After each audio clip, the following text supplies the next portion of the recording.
Okay, so I'll just jump into the second part of the practice test here for Chapter 1. And in problem 24, I'm going to be asked to shade the region of a two-circle Venn diagram that represents A complement intersection B. So I'll set up to write my answer down here in a bit. And when we did this in the section, what was it, 1.4 maybe 1.5, what we did is we started with a generic Venn diagram with the sets A and B. We filled them up with some numbers for each of the regions, so I did like a region 1, a region 2, a region 3, and a region 4. And then we created some sets. For instance here, the universal set is going to be the numbers 1 through 4, which are the 4 numbers that I've just written. The set A would be the 2 numbers in the A circle, which would be 1 and 2. The set A complement would be the numbers in the universal set that aren't in set A. So if I remove 1 and 2 from set A, I get A complement, which would be the set containing 3 and 4. Set B would be the 2 numbers in the B circle, which is 2 and 3. And I don't need it for this problem, but B complement would be what you'd get when you remove the 2 elements of B from the universal set. You'd get 1 and 4. This is something that if you're going to use a note card on the test, I'd probably put this on my note card so you don't need to recreate this. Now that I have the sets that I need, I'm going to find out what A complement intersection B is by replacing this symbol A complement with the set containing the numbers 3 and 4. I'm going to leave the intersection sign, and then the symbol representing B, I'm going to put the numbers 2 and 3. And I'm going to intersect these 2 sets, and when you intersect sets, you find out what the sets have in common. These sets have in common the number 3, so when I intersect these 2 sets and combine them down to a single set, I'm going to get the set containing the number 3.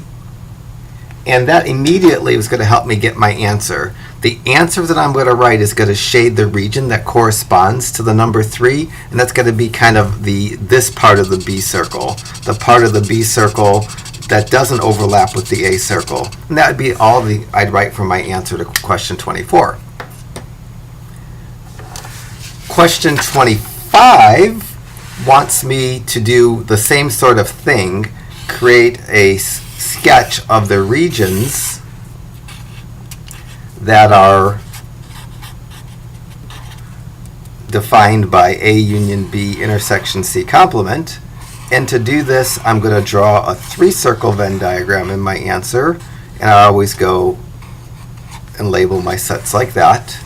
And again, I'm going to create a Venn diagram, fill it up with numbers, and use those numbers to help me figure out what regions I need to shade for my answer.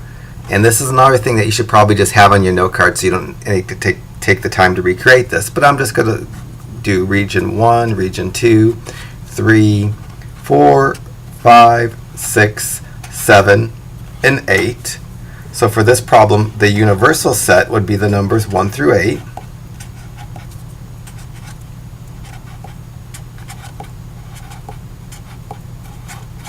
And then I'm going to be a little more efficient and not create every set. I'm only going to create the sets that I need. A, that's going to be this 4 numbers. Set A is going to contain the 4 numbers in the A circle, which is 1, 2, 4, and 5. So I need set A because that's the first set called out. I also need set B. Set B is going to be the 4 numbers in the B circle, which is 2, 3, 5, and 6.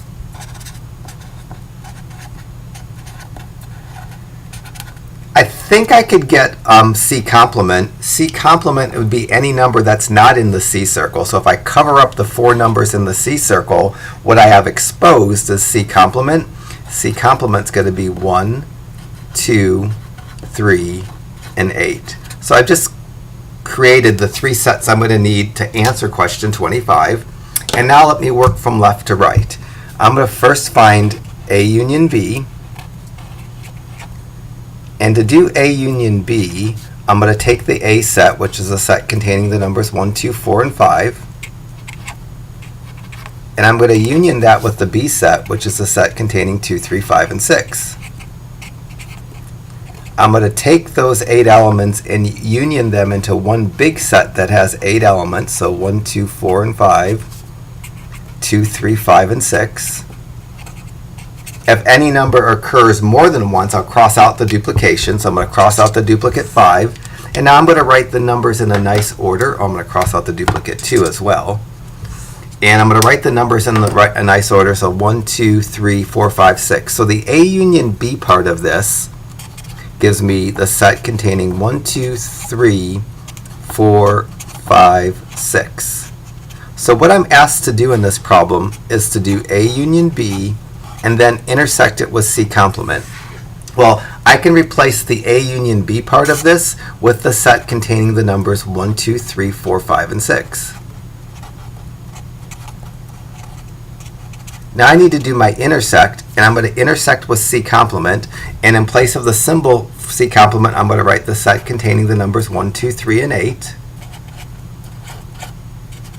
And now I'm going to intersect these two sets, and to intersect sets, you write what the sets have in common. So the intersection of the A union B set along with the C complement set is going to be the set containing the numbers 1, 2, and 3.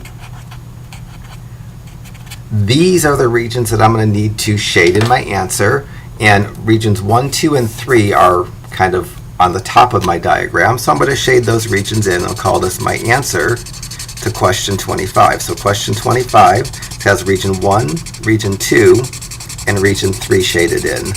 If your shading doesn't cover up goes outside the lines, I hardly care, and if it doesn't cover up the circles perfectly, I hardly care, just as long as I can tell which regions are shaded. Okay, so So there has to be some sort of horrible break in my video because I messed up when I did problem 27 on the first go, so I'm redoing problem 27, and it's just going to fit better if I do problem 26 with it. So let me do problem 26 real quickly. There's kind of two ways I can handle problem 26. If I had the work that I did for problem 24, the answer to 24 can be used to get the answer to 26. And the answer to 24, when I was asked to shade the region in 24, if I looked at problem 24, or if you glance back at problem 24, we're supposed to shade the region that is indicated by a complement intersection B, and we might have found out that that region is this region right here. And if I match that region up to this diagram, the only letter in that region is the letter H. So the answer to this, if I wanted to use my work for problem 24, would be the set containing the letter H. The way that we've been doing it is like this. If I wanted to do this and I didn't have the answer to 24, then I'm going to create the sets that are needed here. So my universal set are going to be all the lowercase letters that are indicated. So my universal set is going to be F, G, H, and I.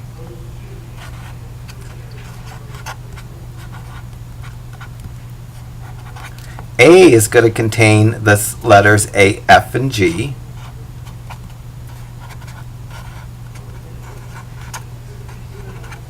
B is going to contain the letters G and H.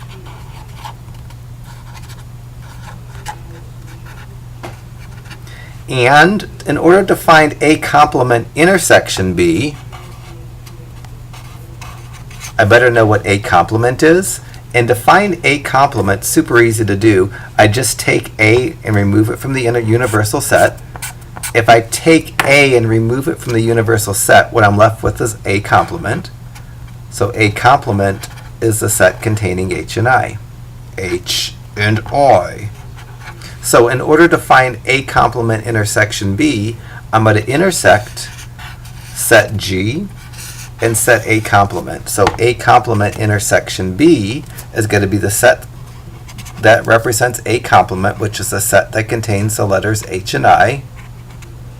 And I'm going to intersect that with the set B, which is a set that contains G and H. And when you intersect sets, you find out what the sets have in common. What those sets have in common is the letter H. So the reason the answer is the letter H is because if you actually form the sets that are described by A complement B, and do the intersection, you get the set containing H. So there's 26 done kind of two ways. On the test, if you're clever and you've done, there's going to be problems that are kind of married up together. And if you've done the previous problem that asks you to find the grunge, then you can use that work to get the answer. If I had problem 25 available to me, I didn't feel like redoing problem 25. Problem 25 wanted me to sketch the area that is represented by the set A union B intersection C prime. So I'm going to wind up doing this two ways. I'm going to use my answer to problem 25 to get the answer to problem 27, and then I'll pretend I don't have the answer to 25 handy, and I'll get the answer to problem 27 just by brute force. If I had my answer to problem 25 handy, and I had my work that I used to get that answer, this would be the answer to the region represented by A union B intersection C complement. So if I wanted to find, if for this particular sets A, B, and C, what for this Venn diagram, what A union B intersection C complement would be, I would just go to the diagram and I'd find any letter in the regions that I highlighted in question 25's answer, and those are the letters D, E, and H. That's kind of the slick way to get the answer, and that way will work perfectly fine on the test. If I want to do this more with a little more pain, I can do it the long way. And I can not have the answer for 25 available, and I could just create sets and use the sets and orders of operations for sets to get my answer. And if I'm going to do this without looking at my answer to problem 25, then this is what I do. But on the test, because the test is just like the practice test and the problems kind of pair up, you'll be able to just refer back to an earlier problem to get your answer. But let me do it the long way for you. So set A, if I want to do this the long way, is going to have the letters D, E, F, and G. And I need set A in my work, so I'm going to write that down real quickly. Set B is going to have the letters E, F, H, and I in it. I need that set as well. Set C has the letters G, F, I, and J. I don't need C, but I need C complement. I think I can find C complement without creating the universal set, but I'm going to go ahead and create the universal set. That's any lowercase letter that I see. And alphabetically, it's D, E, F, G, H, I, J, K. So it's D, E, F, G, H, I, J, K. And if I remove set C, G, F, I, and J from that, so G, F, I, and J, apparently I didn't write that alphabetically. If I remove those four elements from the universal set that are in set C, I get C complement. So C complement is the set that has D, E, H, and K.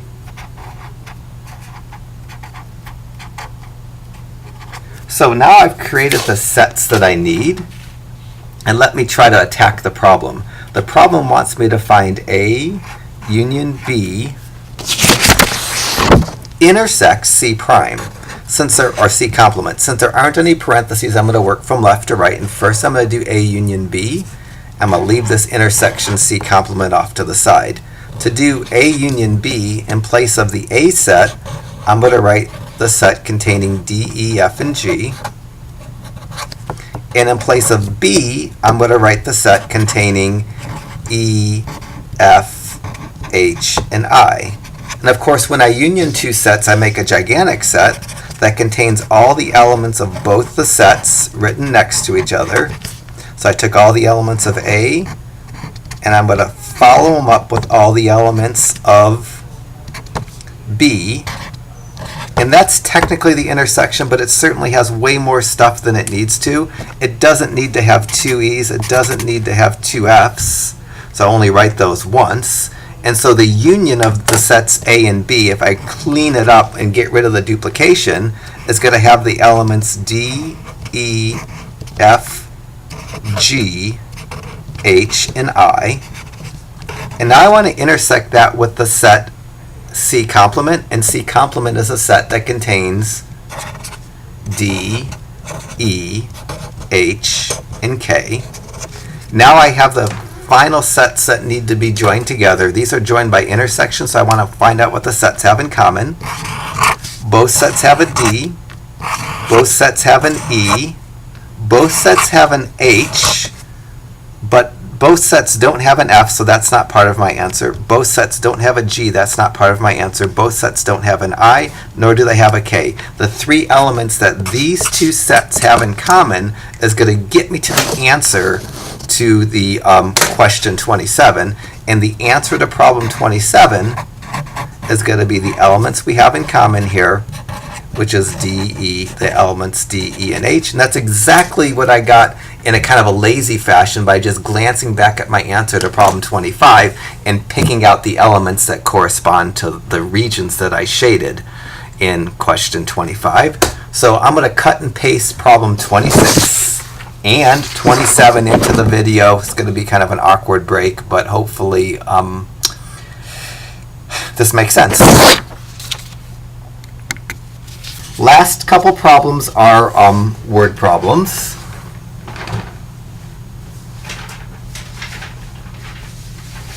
And I need to pull out some stuff that I have laying around here to make these easier for me. So these are the word problems that we solved with Venn diagrams. And for this particular problem 28, a company is considering manufacturing a couple different flavors of ice cream. They're considering bubblegum and boysenberry. They survey 120 people, and some of them like the bubblegum, some of them like the boysenberry, some of them liked both types. I'm going to create a Venn diagram to model the situation. I'm going to make the left circle for bubblegum and the right circle for boysenberry. Not feeling like writing those words. And in a word problem for the Venn diagrams that has two circles or two sets, I need to put in region 2 first, and that's usually the number that's given. And in this particular case, the region 2 number is going to be the 20 people that were surveyed that liked both types. After I do region 2, I'm going to do region 1, and I'm going to subtract the middle number. Specifically, that's the bubblegum circle. I'm going to take the bubblegum number and subtract the number in the middle and put those 20 in region 1. After I do region 1, I'm going to do region 3, and I'm going to subtract the middle number. I'm going to use the boysenberry number because that's the boysenberry circle. I'm going to subtract the middle number, and it's going to give me a 70. And then the last region I'm going to get is outside. And to get the outside, I'm going to add up all the numbers and subtract from the total.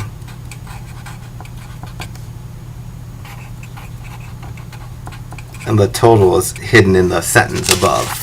So I'm going to add up all the numbers, 20 plus 20 plus 70. Those add up to 110, and I'm going to subtract that from the total number. So I'm going to do 120 minus 110, and that will give me a 10 that goes outside the region. So that's done with my Venn diagram. Now I need to answer the question, how many liked only boysenberry? Well, there are 90 people of the 120 that liked boysenberry. 20 of the people that liked boysenberry also liked the bubblegum. 70 liked the boysenberry but not the bubblegum. This problem right here is just calling out those 70 of the 90 people that like boysenberry. It's this region right here because they're in the boysenberry circle, so they liked boysenberry. They're not in the bubblegum circle, so they didn't like bubblegum. One more problem to do, and another word problem, and this is going to be a 3-circle Venn diagram. So in this problem 29, 150 students were asked which of these 3 teachers they've taken. Some have taken Clark, who teaches chemistry, some have taken me, and some have taken Dr. Diaz. He's retired now, so I should probably update this, but just out of respect to him, I'll keep his name around. He taught psychology.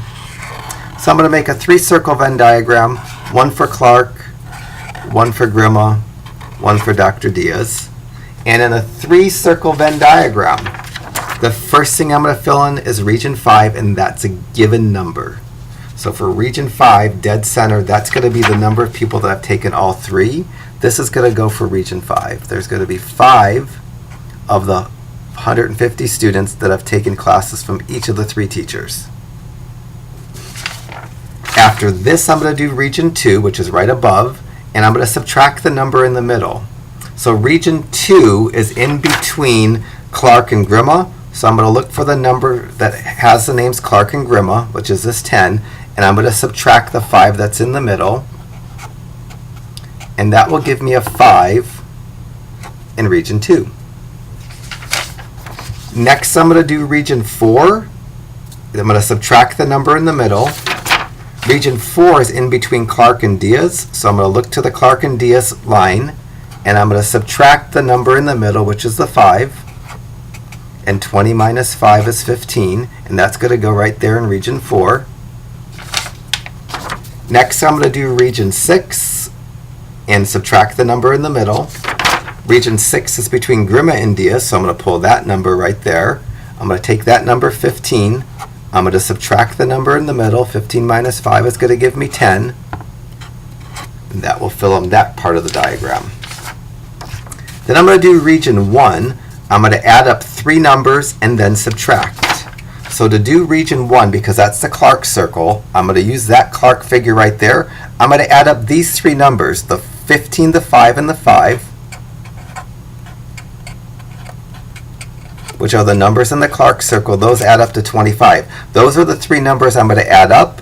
And now I'm going to go to the Clark name and go 45 minus 25, and that will give me a 20 for region 1. Next, I'm going to do region 3, and I'm going to add up 3 numbers and subtract. Region 3 is going to be there. I'm going to add up the numbers in the Grima circle, which is 5, 5, and 10. Those add up to 20. I go up top and find the Grima number name. I go 50 minus 20, and I get 30. I don't know if this was being, conceited, making myself the most, but oh well. Here's what it is.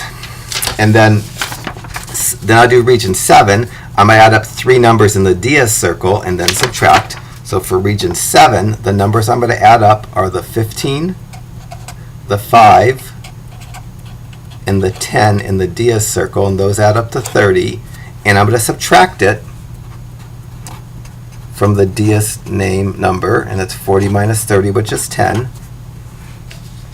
Lastly, I need to do region 8. I add up all the numbers and then subtract from the total. So now I need to add up these 20, 5, 30, 15, 5, 10, and 10. Oh gosh, 50, 70. I think this adds up to 95. And I'm going to take the total of 150 and subtract it from that 95. And that will give me the number that goes in region 8, which is outside the circles. And I get 55 for that. So that's everything I need for question part A of 29. And now I'll answer the 2 questions. How many have not taken any of the 3? That's just the number outside the circles. That's the 55. And then how many have taken both Grima and Diaz? So the ones that have taken Grima and Diaz are those right there, those are the overlapping parts of the Grimmett and Diaz circle. So I'm only focusing at first on these, because these students right here, they're in the Grimmett circle and they're in the Diaz circle. They're in both the Grimmett and the Diaz circle. So these are the ones, just reading that part tells me to focus on. After I go past the comma, it says, but not Clark. So of these 15 students that have taken both Grimmett and Diaz, I only want the ones that haven't also taken Clark. So I'm going to ignore those 5 because those 5 are also in the Clark circle, and I'm only going to keep those 10. The answer to part C here is going to be these 10 students. That's everything there is for this part of the practice test. So if you can do all the problems on both parts of the practice test, you should be perfectly ready for the test that we get over Chapter 1, which is our first test. The nice thing is you are allowed to do 1 retake at the end of the semester. We do 4 tests this semester, and whatever test you do poorest on, if you want to retake it, you can retake it at the end of the semester. But if you perfect the problems, the 29 problems between the 2 practice tests, there shouldn't be any surprises on the test, and hopefully you do really well.